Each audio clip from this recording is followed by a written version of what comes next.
Dampak pendidikan yang paling nyata.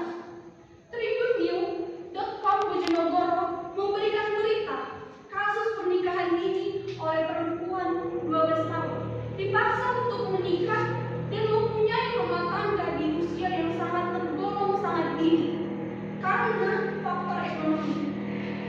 Bayangkan saudariku, anak yang berusia 12 tahun dipaksa untuk menikah, dipaksa untuk menjalani rumah tangga yang belum tentu ada di pikirannya.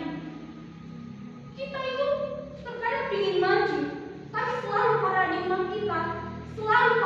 kita memikirkan tentang ekonomi, tentang pernikahan dini itu pernikahan yang harus dilakukan oleh perempuan.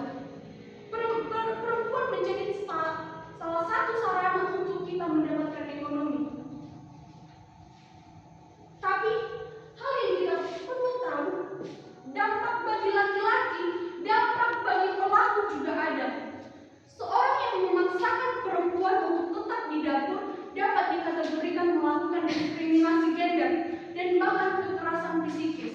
Pelaku dapat dikenakan sanksi hukuman dalam beberapa KUHP dan undang-undang yang terkait. Undang-Undang Nomor 2 Tahun 2024 tentang penghapusan kekerasan dalam rumah tangga atau KDRT, pasal 5 dan pasal 8 kekerasan fisik